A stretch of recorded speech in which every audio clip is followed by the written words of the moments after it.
Welcome students, I am Dr. H.S. Kumawar from SPC Government College Ajmer. जैसा कि हम marginal costing chapter देख रहे हैं, उसमें आज हम देखेंगे assumptions and usages of break even analysis.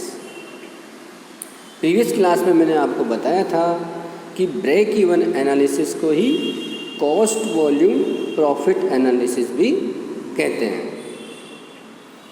तो आज हम इसकी एजम्पशंस देखेंगे कि ब्रेक इवन एनालिसिस में क्या क्या एजम्पशंस मानकर चलते हैं।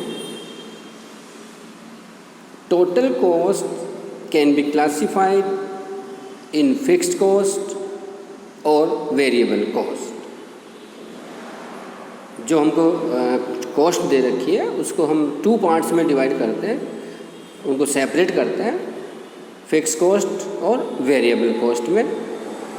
Total fix cost remain constant at each level of output. Means यदि प्रोडक्शन कम या ज़्यादा करते हैं तो भी फिक्स कॉस्ट फिक्स रहती है, उसमें कोई चेंजेस नहीं आता। मीन्स प्रोडक्शन की क्वांटिटी में यदि चेंजेस होता है, इट में बी इंक्रीज और इट में बी डिक्रीज, तो भी फिक्स कॉस्ट में कोई चेंजेस नहीं होगा।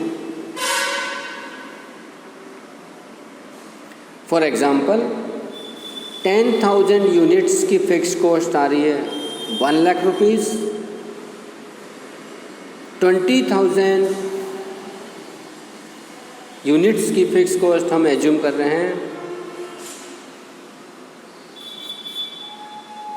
तो भी उतनी रहेगी। इट मीन्स यदि हम 10,000 फिक्स कॉस्ट की 10,000 यूनिट्स की फिक्स कॉस्ट आ रही है 1 लाख रुपीज़, तो 20,000 यूनिट्स की कॉस्ट भी 1 लाख रुपीज़ ही रहेगी। इसी प्रकार 25,000 यूनिट्स की फिक्स कॉस्ट भी 1 लाख रुपीज़ ही रहेगी।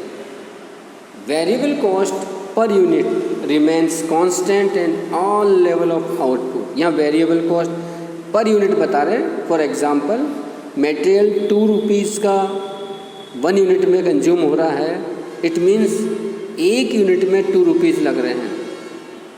तो हम यदि टोटल वेरिएबल कॉस्ट की बात करें तो it will be depend on the quantity of product. यदि हम प्रोडक्ट की क्वांटिटी इंक्रीज करते हैं तो वेरिएबल कॉस्ट भी इंक्रीज हो जाएगी, और यदि हम प्रोडक्शन की क्वांटिटी डिक्रीज करते हैं तो वेरिएबल कॉस्ट भी डिक्रीज होगी। But per unit variable cost will be constant. यानी पर यूनिट हम वेरिएबल कॉस्ट की बात करें तो वह फिक्स रहती है, but the total variable cost very with the level of output. The volume of output of a firm and the volume of sales are identical. Price of the output of the firm or sales price remain constant. Means हम selling price में कोई changes नहीं मानते, हमारी जो selling price है वह same रहेगी।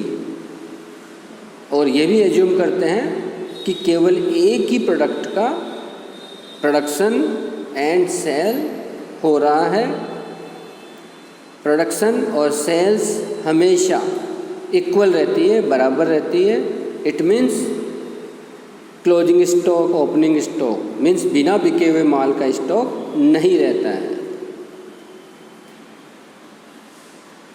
प्रोडक्शन और सेल्स में परिवर्तन से पर यूनिट वेरिएबल कॉस्ट में और पर यूनिट सेलिंग प्राइस में कोई चेंजेस नहीं आएगा, कोई परिवर्तन नहीं होगा।